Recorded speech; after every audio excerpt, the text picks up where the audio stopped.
Okay, we're rolling now, and if you can just, maybe just to get a so I can get sound level, Okay. anything. Just tell us really quickly what Southern Echo is and what it does. Southern Echo is a leadership development, education, and training organization that provides training and technical assistance to individuals and organizations throughout Mississippi and the South. We do the training and technical assistance in a number of different areas. All areas, first of all, pertaining to politics. Okay. That means everything from how to conduct a voter registration drive, how do you conduct a successful political campaign, duties and responsibilities of all elected officials, how bills become law, redistricting, the whole gamut. Any and everything pertaining to politics, we can provide training and technical assistance to individuals and organizations in that area. We also work with people who are working on educational issues, trying to make the educational system more accountable to the needs and interests of the people that it is serving. We also have an environmental component. Coming under the heading of our environmental component, we work with small farmers and teaching them how to produce their crops without using all of the commercial chemicals, using organic and sustainable ag practices. We promote an intergenerational model of doing work, and we use community organizing as a foundational piece because we believe that irregardless of what it is that you're working on, the degree of success is going to be partially predicated upon your ability to organize it. So we promote and pushes community organizing as a foundational piece. So that, in a nutshell, is what Southern Echo is all about. And through this process, we are hoping and continuing to develop a cadre of mostly young and new emerging leaders and organizers to carry the work on. Okay. Now, who started Southern Echo and when? I am the founder of Southern Echo, Okay. and this took place in 1989. 1989. The latter part of 1989, we incorporated Southern Echo. And this is an idea that came to fruition as a result of me realizing that I was not getting any younger, and people from all across the state and even other states had begun to call on me to work with them and provide them certain kinds of training and technical assistance, and I realized that it was a shame that I could not meet the need, the request of all of the people. So that said to me, I needed to start an organization or a training institute by where I could train, teach other people to do the things that I was doing, and therefore it would be a much larger reservoir of us to work with the people, especially in Mississippi and the surrounding states. So that's what prompted me to start in Southern Echo. Okay. That's great. Just remember one thing, to keep your responses out. Okay. Not say or. Okay, yeah. That's my oral It's history. really easy to follow. Got to get good. Yeah, I know. We ready? We're on. Okay, good. Well, we're here today with Hollis Watkins, and the date is July the 7th, 2010, and we are in Jackson, Mississippi, in the offices of Southern Echo. We're talking today about people's history of the Civil Rights Movement, and I'm really concerned with the people that actually made the movement what it became. We agree that Martin Luther King and Rosa Parks, and even people like Medgar Evers and Fannie Lou Hamer are central figures, key figures in the movement. But we also recognize that there are a lot of people who get short shrift when people talk or write about the movement, and we're hoping you could shed some light on some of the people and events, the movement that we're not necessarily familiar with. But what we want to start with before we get to all of that is your background. Can you tell us a little bit about where you came from, who your parents are, where you grew up? Well, I was born in the southwest corner of the state in Lincoln County, Mississippi, down in the southwest corner, in the corner where Lincoln, Pike, Amite, and Franklin intersects. My parents were sharecroppers. My father was named John, my mother was named Lena, and I'm the youngest of 12 children. I went to school there. Later on, after completing high school, I went to Tougaloo College, where I majored in political science and history. Oh, do we want to put a sign on the door? Might not be a bad idea. Okay. So I grew up out there in the rural area where conditions was extremely hard. Racism was very much alive and well. Can you give us an example of what you mean about the living conditions and the racism you speak of? Well, I can remember my first job out there as a sharecropper's son was when I was 4 years old. I was a water boy.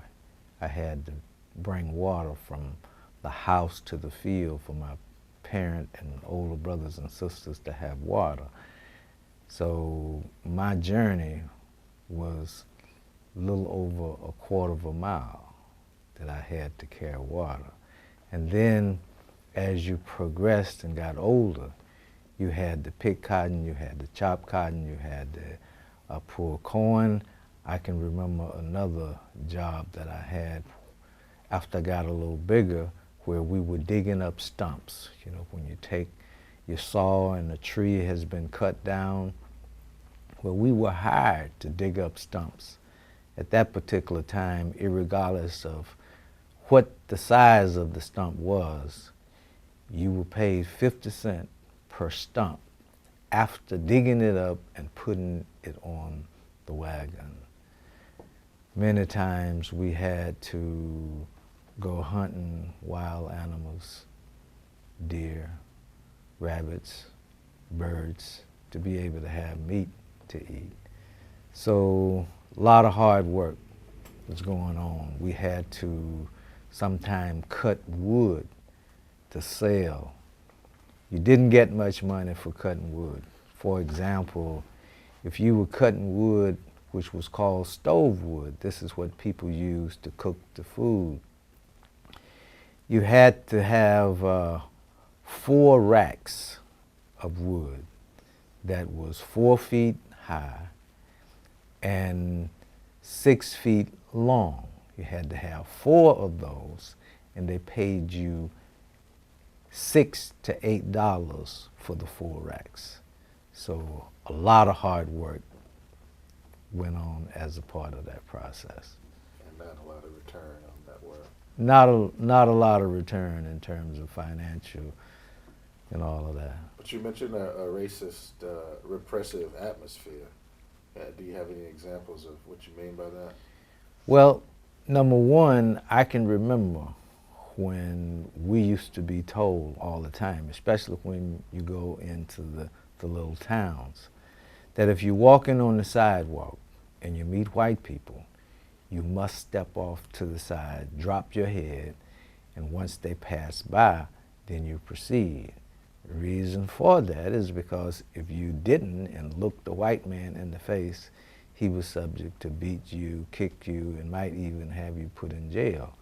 And if you made a serious mistake and looked the white woman in the face, she could have you charged with eyeball rape, and that possibly could be death.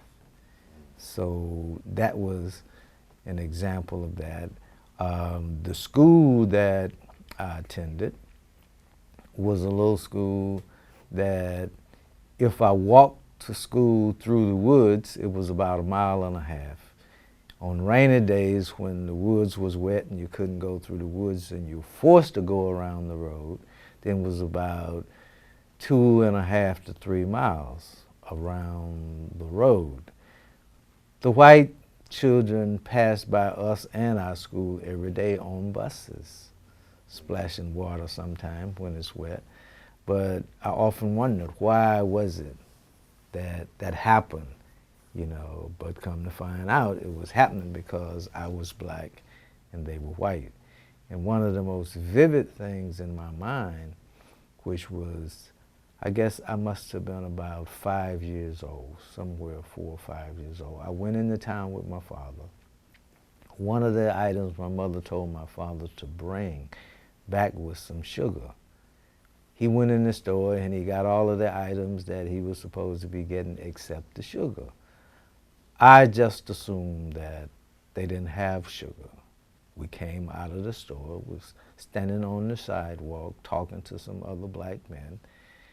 And then I looked around and I saw white people coming out of the store with sugar. So I says to my dad, I said, they got sugar now, let's go back in there and get it. Because Mama told you that be sure you bring some sugar. So he told me, that's all right, just be quiet. And I said, no, we got to go get the sugar. And kept telling me to be quiet. And then since I was not obedient and kept raising hell about let's go get the sugar, he got me by the hand and we went on down the streets and then ultimately went home. I found out later the reason he didn't get sugar is because there was a shortage of sugar and they were not selling sugar to black people. One of the things that I'm very proud of my father about, though, after that experience is because he became the molasses maker for that little rural community. People were growing sugar cane and there was another black man in the community that had a molasses mill but didn't know how to make it. My father made molasses. And he experimented and developed that process by which he could make molasses and have those molasses to turn into sugar within 3 days after making it. So after that, people would come knowing that they had enough sugar cane, for example, to make 12 gallons. They would say, I want 9 gallons of molasses and 3 gallons of sugar. And he would produce it by which to bring that about. So I'm proud of him for that. As we would say out in the country, that's one of the times when he took the lemon and converted it into lemonade. Yeah, very good. So you living in this, difficult atmosphere economically. You have all this hard work to do and get paid very little money. And, there's this etiquette that comes along with segregation. But you mentioned earlier you eventually, graduate from high school and go to college.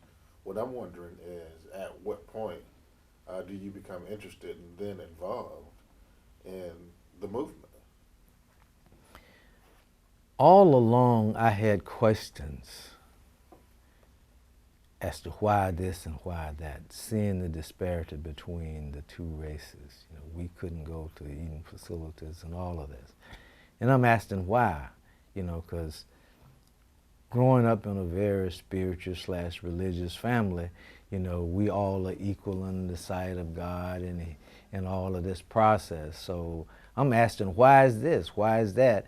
And none of the answers I got was satisfactory, to me. So I'm still in a quest to find answers to questions that I have. And ultimately, through that process, I got to the point where I had even started attending, going to youth chapter meetings of the NAACP. And then in 1961 is when I was looking at the Freedom Rise on TV. I happened to be out in California at that time. and I'm seeing where the Freedom Riders are announcing that they are going into Jackson, Mississippi, and look like something just went off in my head and says, if you hook up with these guys, you find the true answers to all of them questions you got. So I said, I got to go home and see if I can hook up with the Freedom Riders, and that's what I did. I didn't have any serious knowledge or understanding about movements, being involved in movements. I was just on a quest to find the answers to why white people could get away with all of this, and we had to treat white people this way, and they could go here and we couldn't go there, and all of us supposed to be treated equal. So I'm just trying to be informed. And it was through that process that the little man in the mind and the head says, that's where you get your answers. So I wanted answers. So I left California because I was between high school and college. I left California and came back to Mississippi. And shortly thereafter, a friend girl of mine told me Dr. King and other big folks was out in Macomb. And I went to Macomb. I got my 3 best buddies and we went to Macomb and was looking for Dr. King, and that's when we ran up on Bob Moses. And he explained that he was working on voter registration, and he explained what that was all about and asked if we wanted to join. And I told him yeah. And that's when I first got involved. Okay, so the young lady thought that Bob Moses was Dr. King. I don't know whether she thought he was Dr. King or whether that was something somebody had told her. Okay. You know, it's very possible that people had seen Dr. King on the TV and associated that with the movement and was told that Dr. King was out there because movement folks was out there. I guess they figured that she could have figured, or whoever told her could have figured that wherever movement is, that's where Dr. King is. I don't know, but as it turned out, Dr. King was not out there and had never been out there. So there had been a serious miscommunication, you know, about Dr. King actually being there. And like I said, you know, I wasn't so much interested in Dr. King or anybody else. I just wanted answers to the questions that I had. So I'm looking for somebody, and anybody that I can find that can truly answer these questions for me, that's the person that I'm looking for. Now that you're involved, what's your first job? What's your assignment? Once you say yes to that question, do you want to participate? The first thing that I was told to do was to take one of the voter registration forms and fill it out. And once I filled it out, then I was given a section of the Mississippi Constitution to interpret. And I did that, and after doing that, Bob says, okay, this looks good. Now, in real life, had you been old enough to register to vote and did this, you should have been qualified and you should have passed this test and given the right to vote. But he said in many cases, black people will pass the test, but the registrar will actually say they have flunked and therefore they're not allowed to register to vote and can't participate in the voting process. He says, what we want to do is get as many of our people as possible to take this test down at the courthouse so that they can become registered voters. So what we want to do is invite people to come by the office and to come by meetings that we're having every night. So that was my assignment, go out in the streets, try to get people to come by the office, which was in the Masonic Temple upstairs over the Berglund Town supermarket. So we was in the street talking with folks, we need you to come and learn how to become a registered voter. You can go by the office. We also need you to attend the mass meetings that we have every night starting out in the same place where the office was. Later on, a couple of churches opened their doors, but that's where the first meetings were held, right there in the office, which was the Masonic Temple over the Berglund supermarket. So that's what it was about, and that's what we did, you know, initially, until Marion Barry showed up and explained to us that SNCC had two programs, one voter registration, one direct action, okay? You know, I'm a country boy, direct action, what's that? You know, so he explains that young people all across the country, you know, is beginning to organize themselves and look at the places that won't allow blacks to go and eat, won't allow blacks to go in theaters and all that. And I could relate to that because I could just point out all kind of places where blacks were not allowed to go. So he said what they're doing is they're forming their own organizations and beginning to move and attempt to go to some of these places. And that's what we mean when we say direct action, having sit-in demonstrations, walk-ins and pray-ins and all of that. So my feeling was that if young folks elsewhere can do it, they ain't no better than me. You know, we can do the same thing right here.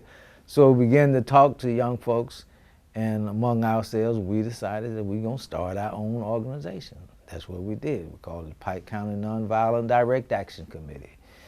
And we started listing all of the places that we should be able to go, including the library, and as a part of that process. And we decided that we're gonna have us a sit-in demonstration in some of these places. I should be able to get a cup of coffee here. White folks go in the F.W. Woolworth store and get a cup of coffee. White folks go to the public library, check out books. Black folks should be able to do that too. Because see, at that time, there were no public libraries for black people to go to. So if a student didn't have the books, which 90-something% of them didn't have at their school, then they just didn't get it because there was not a library for them to go to. So we decided that our first demonstration was going to take place at the public library.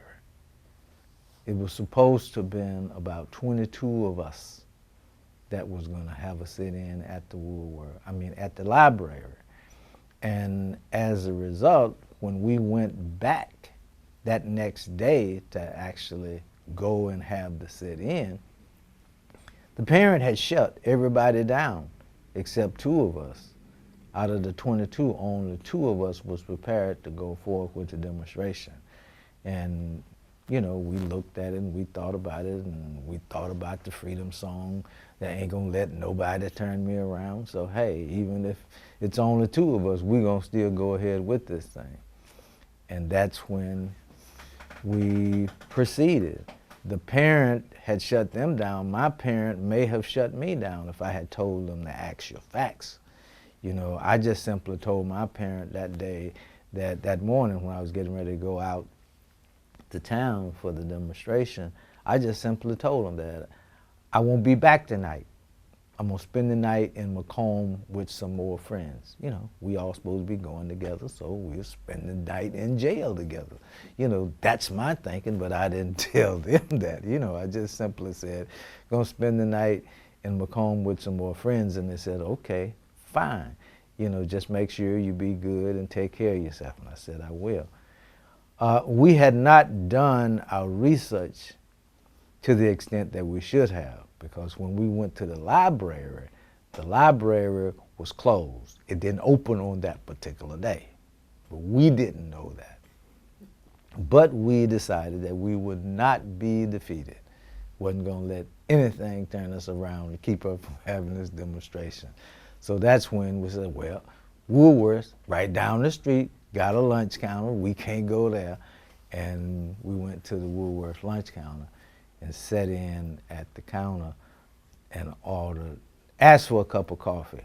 However, when we first went in, there were not two seats right together. We didn't want to be separated, one at this end, one at another end. We wanted the two seats to be right close together. Police officer was already in the store. I don't know whether he had been tipped off or what, but the police officer was already in the store. So finally, after a few minutes, two people got up from the counter that were sitting next to each other. When they got up from the counter, we rushed and sat in their seats. And when we sat in their seats, at the end of the counter we were at, the waitress went to the other end of the counter. And we kind of calling out and says, "Waitress, we want to get some coffee." Never said a word. And by that time, the police officer was there telling us we had to move on, and if we didn't move on, we would be arrested. So we asked him, so, "Well, what's the charges?" He said, "Nothing if you move on." I said, "Well, we just prefer to get our coffee." And then ultimately, he placed us under arrest. And this was you and? This was me and Curtis Hayes, which is now known as Curtis Muhammad. Oh, okay. He was one of those four buddies. I mean, one of those three buddies of mine that first went out to Macomb with me. Okay. Well, could you talk just a little bit about, I just want to backtrack a little bit. You mentioned a couple of things, the voter registration and the direct action. Can you talk about the response you got from people? Obviously, some people decided, yeah, I'll try to take the test, and some said no. But what do you remember people saying to you when you, I mean, this is your area of the state, this is your part of town, maybe you're not from Macomb proper, but you're from the area. Mm-hmm. But you still may be somewhat of a stranger to some people. What is it that they are saying in response to your saying, "Hey, let's do this"? Well, in most cases, I was a stranger to most of the people. Most of the people were afraid. And looking at most of the people being afraid, that caused me to slightly alter my tactic. Rather than trying to get them to come to the office and learn how to fill out the voter registration form when they have not decided that that's what they wanted to do, the major focus was to get them to come to a mass meeting. Because this is where we pray, this is where we sing, have a good time, and all of that, so we want you to come and be a part of that. You know, we didn't tell them that we're going to be pulling on you after a little singing and all that to go down and register. We didn't tell them that. But that was how the strategy, had to alter that, because most people were afraid. A lot of times things worked, I think, better for me than it did for some of the young people that was out of state, because I first experienced it, because a number of times the people would say, especially when I would talk about voter registration, they would say, "Well, baby, the white folks don't want us to do that. And you're from up north somewhere, and you're going to be going back up there and leave us down here to have to deal with these mean white folks." So looking at that and listening to them saying that, then I had the ups on people that were not from Mississippi, and especially in the Macomb area. So I says, well, I'm not from up north. I'm from out in Chisholm Mission. That's the name of the little community I'm from. I says, matter of fact, you may know my father or my older brother, older sister, because they are noted for participating in the singing conventions. My father's name, John Watkins, who is noted for his singing bass, and my brother, his name Willie Watkins, and my sister Doris, and all this, and says, "You are John Watkins' son?" "Yes, I'm John Watkins' youngest child." "Well, baby, let me come and tell you a few things. But I'm so glad to see you. So I thought you were from way up north somewhere. That does make me feel better." So that allowed me to get closer to people where I could have a decent, conversation with them, trying to show them the importance of somebody having to make a sacrifice. And as a result of that, sometimes Some of them, they would reflect back, say, well, can you sing? I said, yes, ma'am, I can sing too, and okay, I said, well, just for your sake, I'm gonna come out to the meeting and we gonna do some singing together, or I'm gonna listen at y'all sing. So that was a slight drawing card for people, but fear permeated the community. Our folks was very much afraid, so we had to do a lot of talking, and as I said, had to change the strategy from talking about both the mass meetings and filling out the voter registration form to just trying to get them to come to the mass meetings where we can talk a little bit, we can sing and have a good time and get to know each other.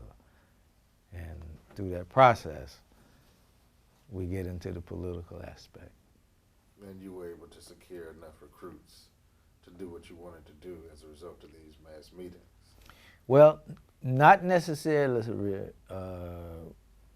get enough recruits to do what we wanted to do, but that was a process that ultimately helped us to get more people to get involved. More younger people started getting involved, and also after spending 30 days in jail and getting out, well, after Curtis and I had gotten arrested, 4 days later, 3 other of the people from our group went and sat in at the Greyhound bus station. And when they were not allowed to re-enter the school, the high school there in Macomb, that created the young people following up on their plan, which they had said that if they were not allowed to get back into school, they will have a walkout. And that's what they did. They had a walkout.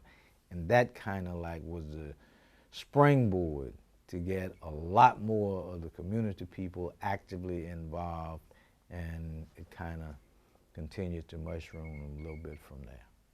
Why do you think that was the one incident that got people's juices to flow? And it seems like in a lot of other places, a killing or just the simple act of voting did it for some people. Why do you think it was with these children that people started to coalesce around this idea of moving things ahead? Well, number one is that most people, most adults, most parents have a genuine concern for their children. This was a case where the people at the school had said, because of you fighting for your rights, we're not going to allow you to get what you're entitled to, which is an education. So a lot of people saw that and knew that was wrong. So when the young people who also knew that was wrong staged that walkout, then you had over 100 and some young people now that they can clearly identify as participating in this process. The school system said, for all of you that participated in this process, this demonstration, in order for you to come back to the school, you and your parents will have to sign a statement saying that you will never participate in civil rights activities no more. So that infuriated not only the students, but it infuriated a lot of the parent and community people. So they saw that that was blatantly, something that was wrong, a violation of their rights. So now they want to come up and be a part of the movement. A few people did sign, but most of them did not sign. And for those that did not sign, then their students were not allowed to come back to the school. And that's what prompted us to have, which was called the First Freedom School, took place in Macomb, so we could accommodate those young people who could no longer go back into school, but we could make sure that they stayed up in terms of their academics while we work on trying to get them in some other school. As it turned out, we couldn't get them in any of the other local schools within the area and even other areas outside of the state. But we were blessed to work out a deal with J.P. Campbell College, who had both high school and college courses going on, and they opened the doors and agreed to accept those students at J.P. Campbell College. But a lot of people, when they talk about the Freedom School starting in 1964, that's when that which we had done earlier was looked at and considered, and we carried it to another level in a much larger process in 1964. But the first Freedom School was actually in 1961, in Macomb. So now you got students that's involved, you got families of these students that's involved, you got parents. So a lot of folks says, well, I'm in it now. Whether I do anything or don't do anything, this is how they see us, this is how they're gonna treat us. So we might as well join in the fight to try to eradicate this racist attitude, these racist activities that go on, and fight for the rights of all people. So that's kind of how people saw that and gave them the desire and the willingness to get involved and do what they could possibly do. Okay. So, Well, I was just gonna say, was this the same time when there was quite a bit of violence associated? Was this the same time when Herbert Lee got shot? Was that right there in the same time? Well, you're dealing with the same time frame. Yeah, but that was over in a mid-county? But that took place over in a mid-county. Okay. Yeah. Because see, the first incident over in a mid-county had to do with the sheriff and people attacking Bob Moses and beating him up for having gone to the courthouse with a small group of people that was attempting to register.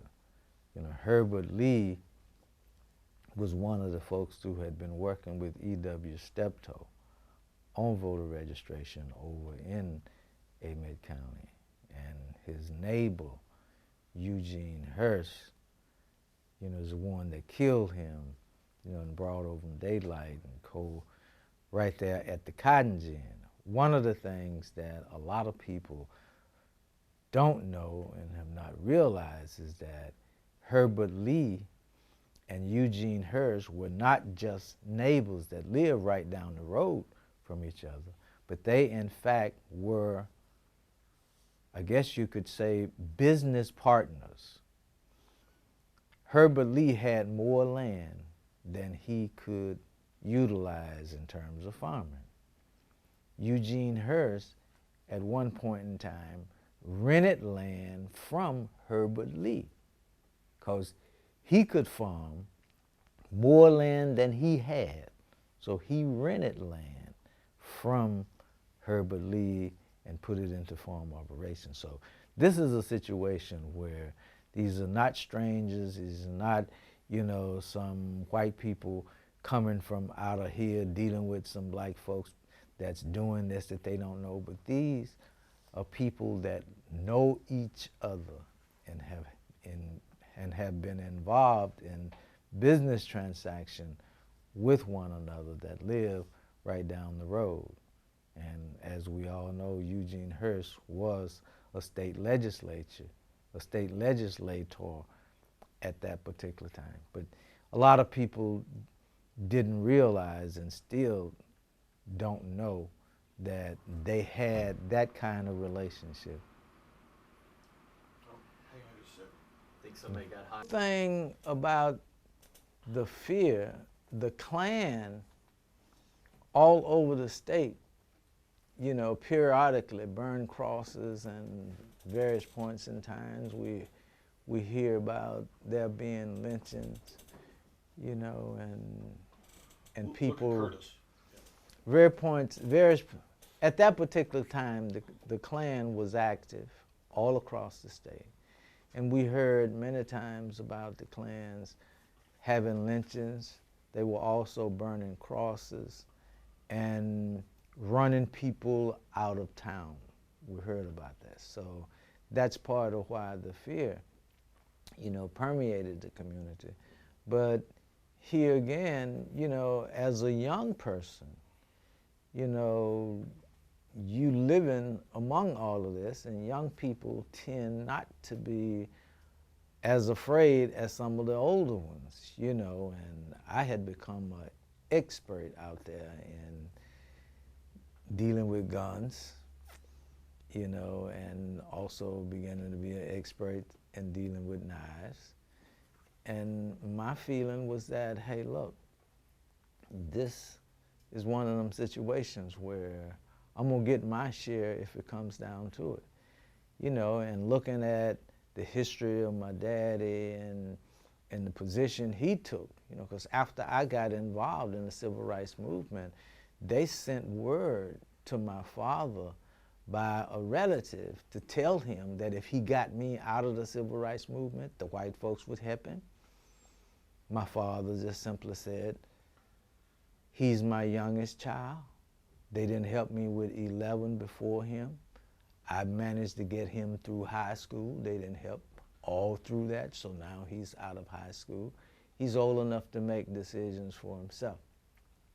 That infuriated them, and they sent a second word by the same person and saying that if you don't get him out of the civil rights movement, we're coming down there and we're going to get some of your, I won't say the exact words, but I'll just say some of your backside.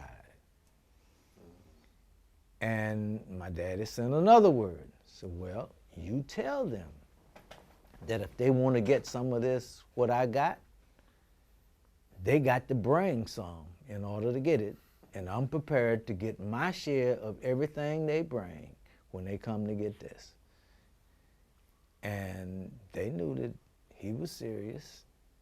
And the Klans never came within a mile of our house. They burned across maybe a mile and a quarter down the road, which was also the other side of the church that people in our community went for. So, there were some people that was willing and ready to take a stand and go down if necessary.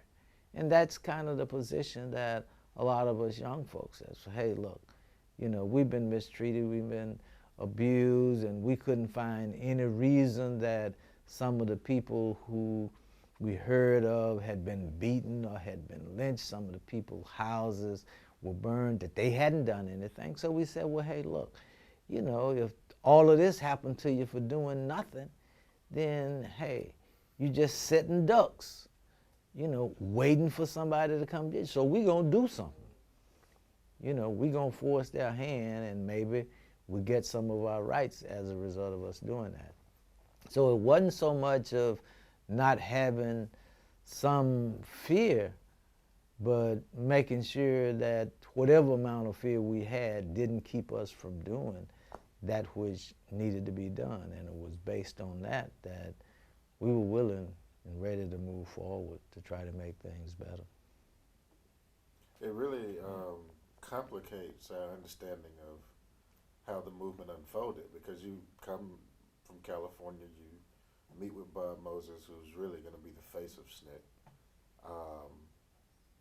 Marion Berry, you're working with and under him, I presume, who's one of the movers and shakers inside the Student Nonviolent Coordinating Committee.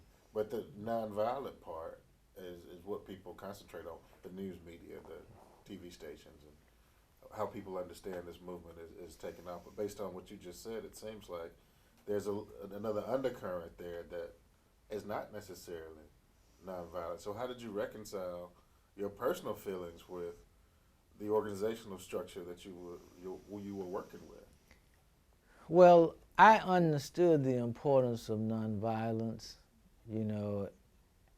as a position that a movement should take, because ultimately We were not prepared to take on the city police, the county police, the state police, and the national police. We were not prepared to do that. So ultimately, that's a gigantic washout, a wipeout. So nonviolence was good, you know, as a tactic, you know, and that meant that there are various points in times when you might not be the aggressor, but you're talking about self-defense. And you had a lot of people that was out there that believed in self-defense. I'm not going to be coming on you to do this to you as an aggressor. But if you are stepping out of line and you come down in here with this, as we used to have an old slang that we say coming up, say, you're going to meet your daddy drunk. You know, when you're coming down in here, stepping out of line, because I got something for you. And you had a lot of people that way. For example, up in Holmes County, where I was the project director for 1964, you had Hartman Turnbow. Any and every place you saw Hartman Turnbow, you could expect him to have a .38 pistol.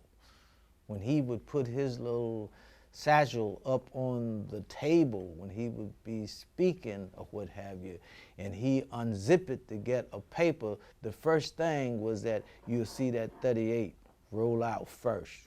And he'd be trying to push it back, and sometimes he see it messing with him, he just take it out and lay it up there and just go right ahead. And there are a lot of people like that. You know, Joe McDonald from over in Sunflower County, you know, the same way.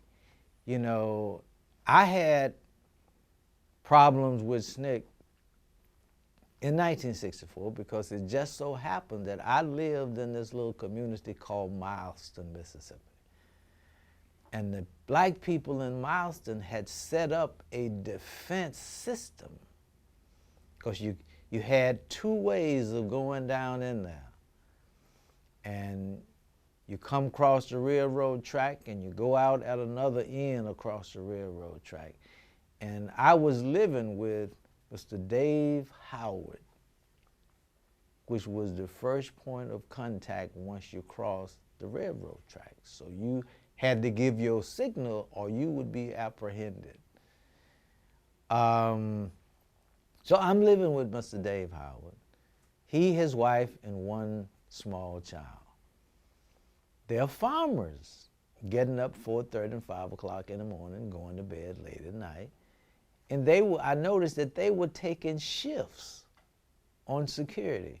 One would take the early shift up to midnight, and another one would take the other shift from midnight to 4:30 to 5 when they're getting ready to go to the field. And I'm saying, I'm staying in this man's house, and he and his wife is suffering, going through all of this, trying to protect me. I says, it's not fair for me to offer my help.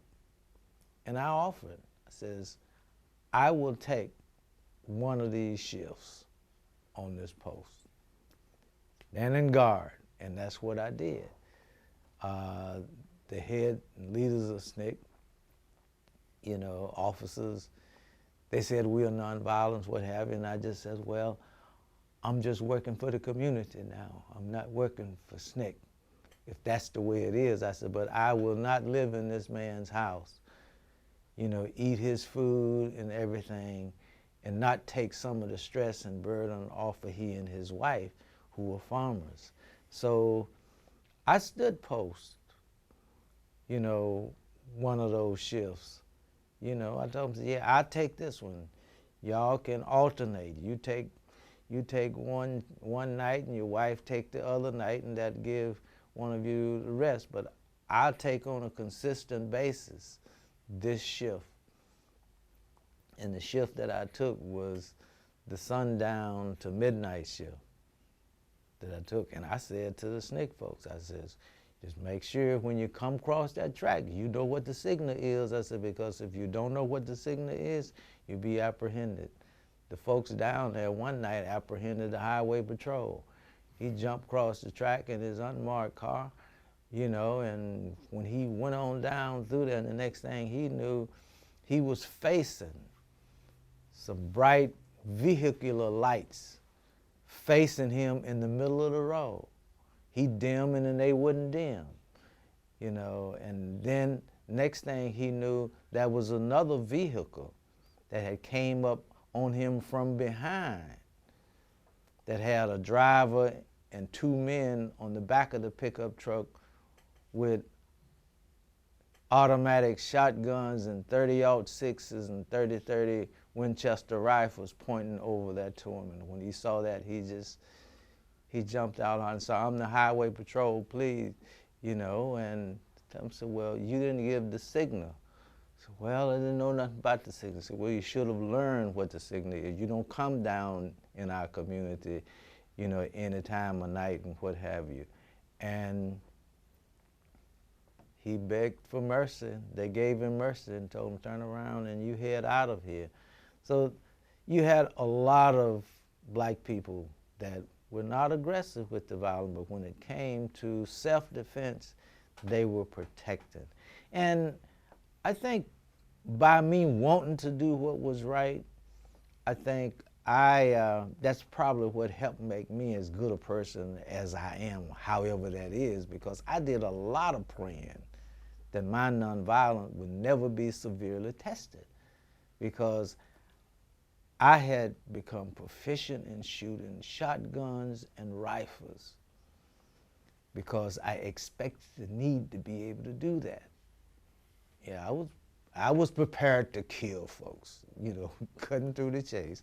I was prepared to kill folks. I could take a .22 rifle and strike a match with it as far as I could see it, or I could cut the stem. If a person says, "Strike this match," you know, as far as I could see it, I could take a .22 rifle and strike it. Or to say, "Well, just cut it in two." I could cut the stem of it. So that was the gun part, you know, and anytime you saw me, I had two knives, a switchblade and a hook bill, you know, and I used, you know, when I got ready to go on my demonstration, I'd leave my knife, you know, at the office, and this is early days. But as time went on, I kind of grew into it and didn't bring them on the site. But initially, yes, when I came to the office, I had my stuff and kept my stuff with me until I got ready to go on a demonstration.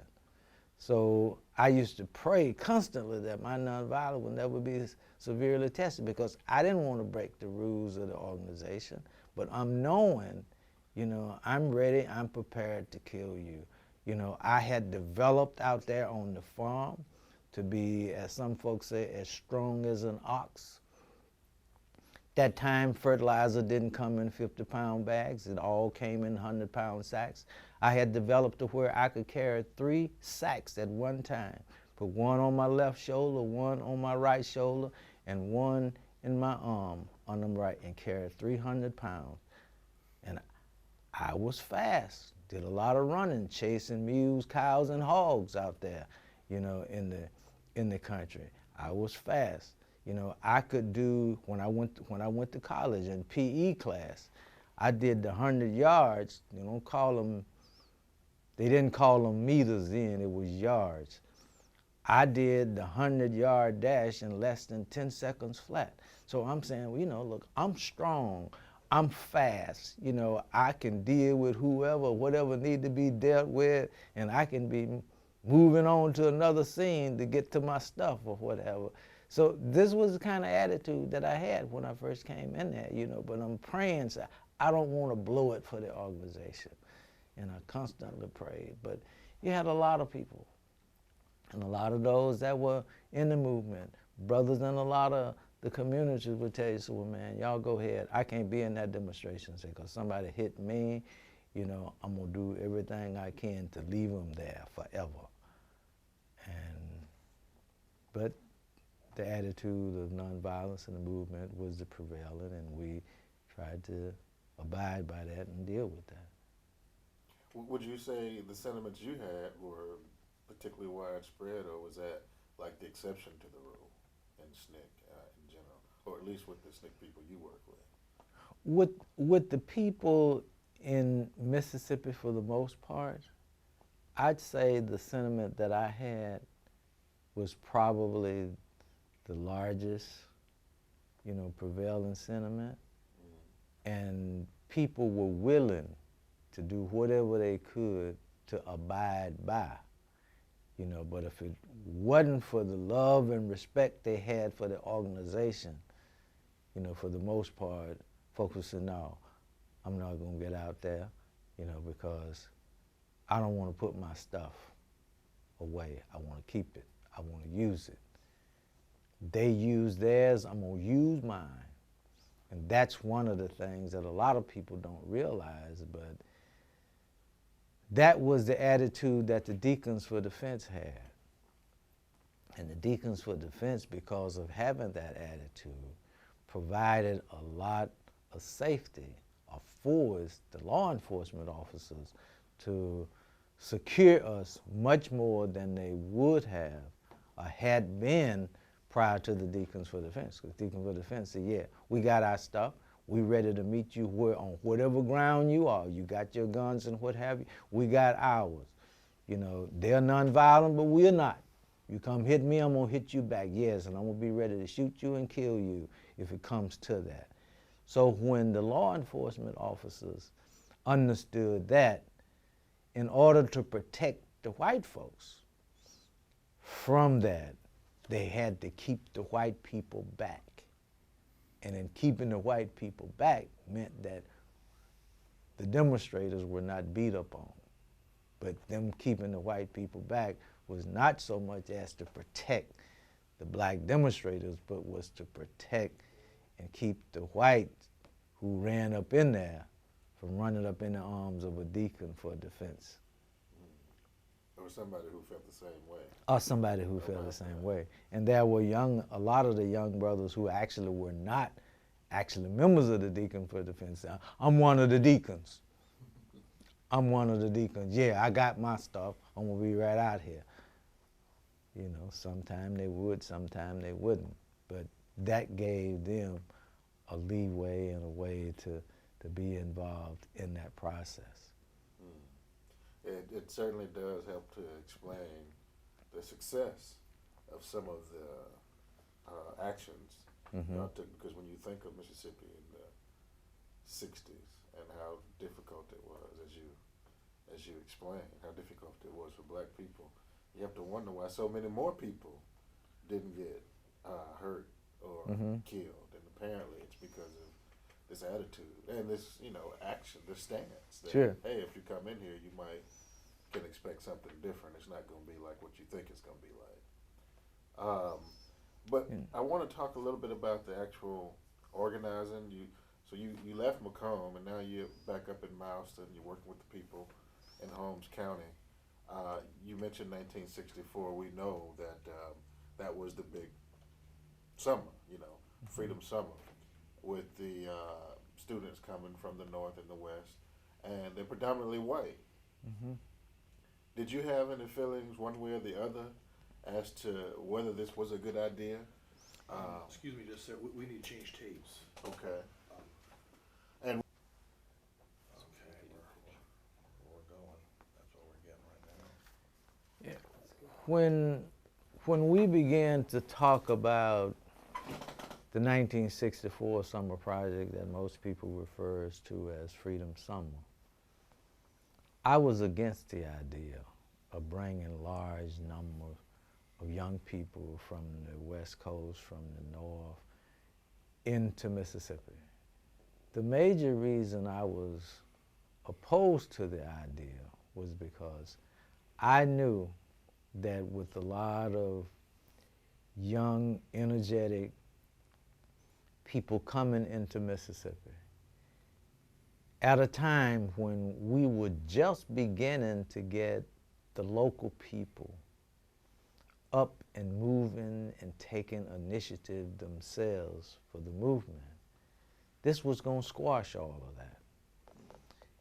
Not blaming the young people, but they wanted to get as much done as they possibly could in this short period of time. So I felt that anything that needed to be done, there were 2 or 3 of them that said, I take care of this, I can do this, let me do this, and let me do it. And by doing that, you would be taking away the initiative that the local people would have taken and had begun to take, and ultimately having them to take a back seat for 3, 4, 5, 6 months. And after the young people were gone, it would be a lot harder for us to get the local people to start up again, because it's easier once you got people up to keep them moving than it is to allow them to sit down and start over again. And that was the basic reason for my being opposed to that. I felt that it would have been all right if we had looked at each project area we were going to be working and decided on a specific number that we were going to send in there under the guidance and direction of some of the local people. That would have been all right. But to just bring in a large number, then I felt it was going to be devastating for us. And once they all gone back, we would have a lot more problem and trouble trying to restart the local people again. So that was my position. And for the most part, that is exactly, what happened. That the movement, in your opinion, sort of got co-opted during that summer by, I guess, what the Mississippi governors would call outside agitators. Well, I wouldn't use the term of it got co-opted, but I say because of the large number of young people coming in doing work, you had another set of people that was doing the work, and those that had been previously doing the work and just getting started and doing it. So, oh, I can take a seat. I don't have to worry about this. Now, after that period of time, well, they're gone back, and sitting down feels good. After all, the white folks have not changed, so maybe I ought to just keep on sitting down. So for those of us that's left, our job become a lot harder. A lot harder. So I didn't want that to take place, but it did, and it's understandable because young people wanted to accomplish as much as they possibly could. Okay, but your position was not one that was dictated by what you felt by race. No. About race. It wasn't that it was a majority white group coming down, but just any outside group would have disrupted the process. To me, any group of young people, and it had nothing to do with race, and even though race had been all over, race and prejudice had been all over the place here, I grew up where I could clearly see that there were people different. For example, I can remember a Mr. Smith who grew up on the outskirts of our community. And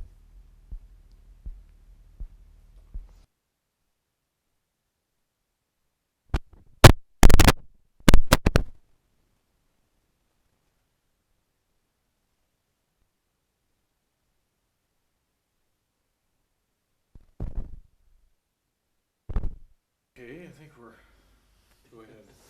yeah, I grew up in a community where it was all black community, and adjacent to that community was a white community. And there was some fairly decent relationship that existed between the black and the white community as a part of that process. And that was a white man I never will forget.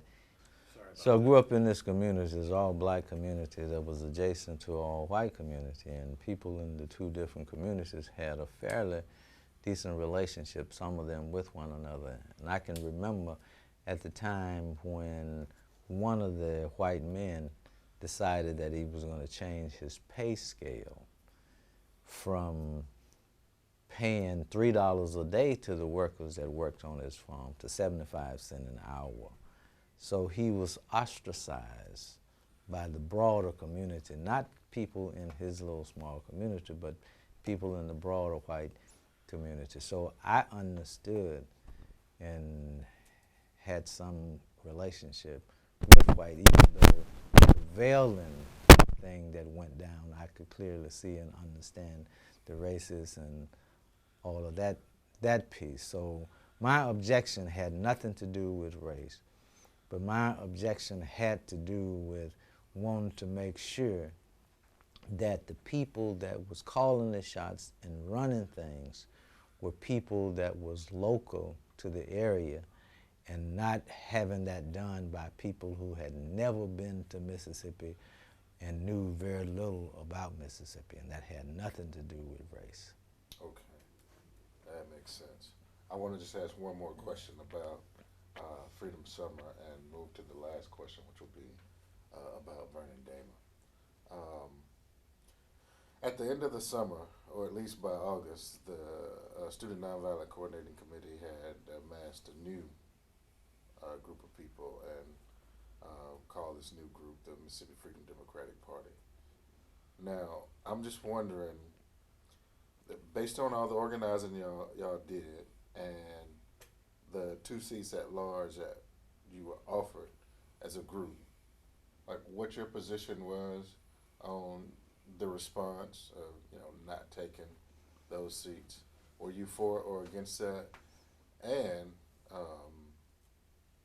were you for or against the Mississippi Freedom Democratic Party becoming an independent party or merging with the Democratic Party?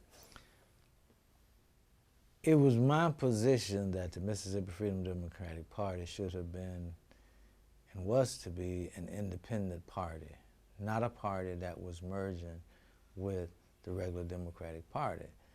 Major reason we wanted an independent party is because we realized that there was no room for us as black people at that time in the regular Democratic Party. And I always felt that if we were allowed to come into the party, we would be marginalized. So it was my position that we needed to be an independent party of our own. To me, offering us 2 seats was an insult and like a slap in the face.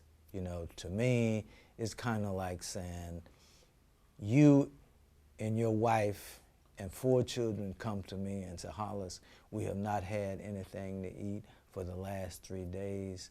I know you got food and I'm willing to work out whatever, but I need you, if you will, to provide me and my family with some food. And I give you 1 lollipop and say, hey, look, here you go, brother. You got some food for you and your family. See, to you, that would be a tremendous insult. And that's kind of how I looked at being offered the 2 seats. I thought it was a serious insult and slap in the face.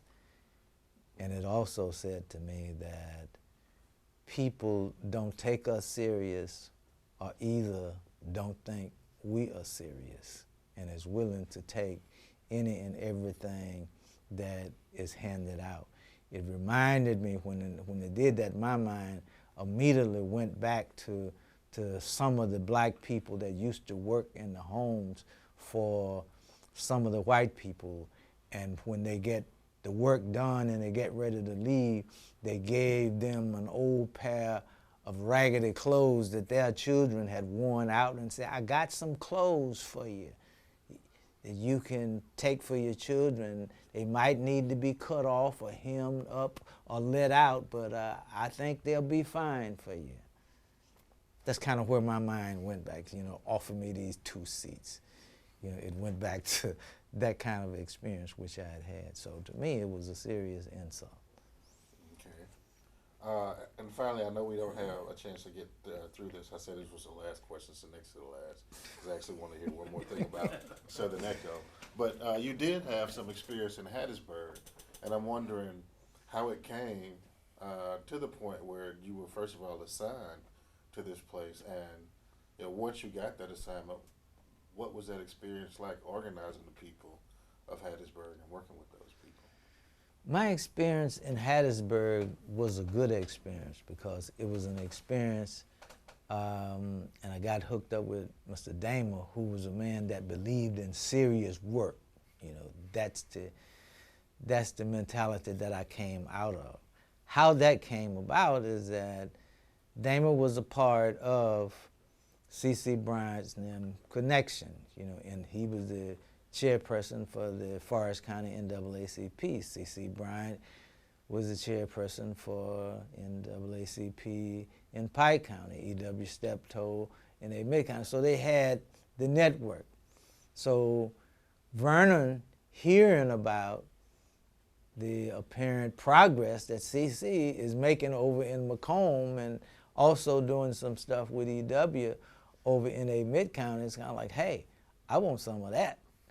You know, see if some of the young folks over there would be willing to come over here and work with us. So that was the proposition that Vernon Damer put forward, and the answer was yes. And I was one of the ones who volunteered to go, and one of the reasons is because I was a local Mississippian, you know, and we'd begin to try to get as many local Mississippians involved and them taking leadership roles. So I was one of those that went, and I think Curtis eventually volunteered to go to Hattiesburg, and we hooked up with Mr. Damer, you know, and he was a person that was serious, believed in working hard, and that was right down my line.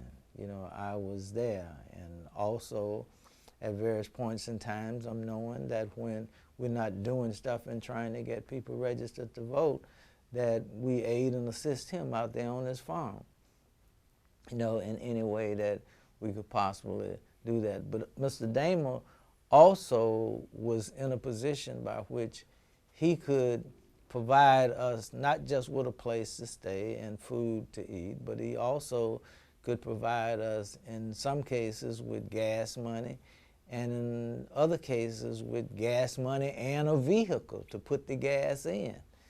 So to me, it was good, you know, working with Mr. Damer, and he was well known, well respected, and having used the experience in Macomb, then we said, well, I'm here with Mr. Damer. You know, so that within itself, for folks that wasn't extremely afraid and was wanting something done, hey, this young man is here working with Damer. So that automatically opened the doors. You know, we didn't have that experience under our belt when we first started working in Macomb, but we developed that and we used that kind of thing as we moved throughout the process. Being able to say, I'm here working with Mr. Damer, and sometimes folks was a who? Said, yeah, Mr. Damer that lives out in Kelly Settlement. Oh yeah. All right, now they know him, so if they know him, you working with him, then they know you. And it puts them at the position by which they either declare that I'm ready, I'm willing to do something, I'm with you, I'm too afraid to do anything right now. And if you're too afraid to do anything right now, we'll be coming back to see you, but we still want you to come out to our mass meetings, because we're going to sing to the power of the Lord come down, you know, and bring people into that process. Okay. So did you find Hattiesburg any easier or more difficult to organize than, say, the people in Southwest Mississippi, the people in Holmes County who you had worked with? Was it the same? How did you find Hattiesburg? When I went into Hattiesburg and talking and dealing with the people there, I found that the people in Hattiesburg seemed to have a much more willing attitude to go down and attempt to register than they did in Macomb, you know, Southwest Mississippi. There were people that knew about registering, had heard about it, but didn't actually know what the process was. But after explaining the process and what all of that was connected to, then people seem to have been much more willing in Hattiesburg and Forest County. I say Hattiesburg and Forest County because we were going all over the county and people were coming from different parts of the county, not just Hattiesburg, because Damon himself didn't actually live in Hattiesburg. He lived up near the Jones County line, you know, in Kelly Settlement. So I found them to be a lot less afraid and more willing, and I found that there were also more people that was a part of the, I guess you could say, the educated community that was willing also to do that than we found in other areas. Most areas, if you looked at teachers, professors, and those kinds of people, business people even, they tend to shy away and not be willing to go down and attempt to register. But in Hattiesburg, it was very much different than it was in the Macomb area. Okay. Well, as I said, this is it's for a much larger project than we're doing, and we hope we can get an opportunity to come back and revisit some of the things you pointed out here. I have a million questions, as you can probably guess, but I did want to sort of bring us back to where we started, and that is, well, the work that you're doing today. You have essentially, as far as I can tell, been working for 50 years, if not more, in the movement. Why such stamina? And you're working with an organization that you founded, Southern Echo, that's now, it looks like to me, and tell me if I'm wrong, seems to be trying to get at least something out of the Democratic Party. Or is it the democratic process that's more important than the actual party itself? So what accounts for your longevity, and why Southern Echo today? Well, the thing that, with a number of things that counts for my longevity. Number one is that I made a commitment to do certain things. The job has not been completed, so I'm still working on the job. As we would say out in the country, I'm still working on the building. So I'm trying to get it to where it needs to be, and I don't want to walk away from it, you know, with it being incomplete. Why I echo today, as I mentioned, you know, earlier, that it was about me attempting to develop a cadre of new and young community organizers and community leaders. And that has not been finalized. That to me is very, very important. So it's something that I have to continue to do. That's something that Southern Echo is committed to do. That's one of the reasons Southern Echo came into existence. So if you bring something in existence to do something and it has not completed the job, then you want it to complete what it was supposed to be about. I get a lot of inspiration and motivation from young people. When I was younger, I'm still young, when I was younger, I got my motivation, as I would say, from older people. And people ask me today, what is it that gives you the stamina and what motivates you today? I tell them that I get my motivation from Almighty God, but it generally comes through young people. People talk about how the young people ain't about nothing, they ain't doing nothing, what have you, but I know that for the most part is organic fertilizer, because at the peak of people being involved in the civil rights movement outside of the 1964 Summer Project, there never was a time where there was more than 25 of us in those leadership roles doing things as young people. You take the 1964 Summer Project out. But today, I can go into 1 or 2 counties and I can show you more than 25 young folks that's actively doing a lot of things. So I know when they say that young people ain't about nothing, won't do nothing, ain't gonna be nothing, ain't willing to do nothing, I just say that that's not the truth. And ultimately, it's a lot of organic fertilizer. And maybe I will use it since I'm involved in organic production. But, but that's what it's about. It's about trying to finish a work that is incomplete, and it's about trying to live up to a commitment that I made. And that's part of the problem with too many people today, is that they are not willing to make a commitment and stand up to that commitment and see that that commitment comes about. Have you found that the election of Barack Obama to the presidency has made your job any easier, or has it made it more difficult? I don't think it has made it easier. Maybe a little bit more difficult because there were too many people that had too higher expectations of him, expecting him to instantly bring in things that he could not do. So now that requires additional work in explaining and getting people to see and to not lose faith and confidence in themselves, a good system or whatever as a part of that process. And so I would say made it not better, but slightly a little bit more difficult in that I have to do additional work that didn't previously have to do to keep people on board, to get people to see and understand the systems, the methods, the processes by which things take place and come about.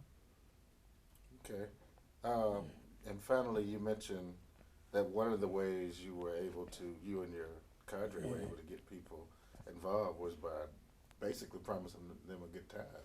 You know, come out and we'll have a good presence, a good sing-song. And I know from, you know, studying the movement and being around you and your cohort, you know, other activists, that that is a central piece. The freedom songs were a central piece. I wonder if you would share with us a stanza, a line or something from your favorite freedom song and take us out of here.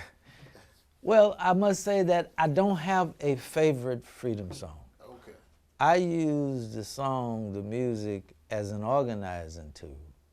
And based on what it is I'm doing, who it is I'm doing it with, determines which song that I feel will have the greatest impact. So I don't have a favorite freedom song. You know, I just look and say, you know, hey, look, if I'm getting ready to build a brick house, you know, then I look and pull out a trowel. You know, if I'm gonna do some carpentry work, you know, I'll pull out a hammer and a saw. You know, that kind of thing. So I don't have a favorite, but I will give you very briefly a couple verses of a couple different ones. Number one, that was an invitational song where you want people to come and join the movement and get on board and work with you. And we call it, "Get on board, little children, let's fight for human rights."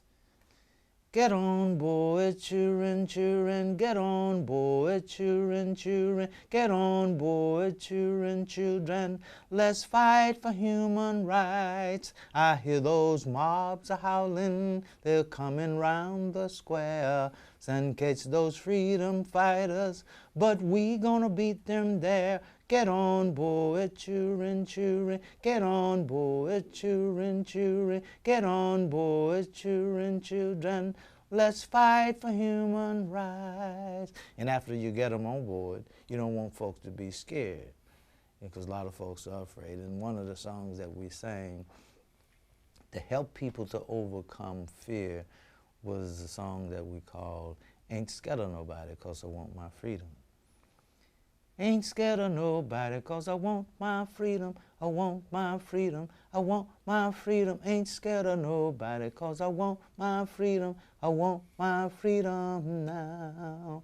I'll march downtown 'cause I want my freedom, I want my freedom. I want my freedom. I'll march downtown, 'cause I want my freedom.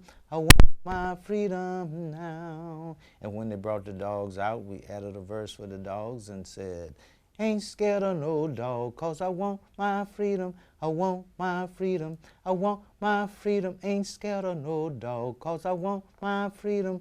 I want my freedom now. And from time to time, a lot of folks don't know it, but I do a part of the verse in honor of my father. My father was a noted bass singer throughout that whole part of the state.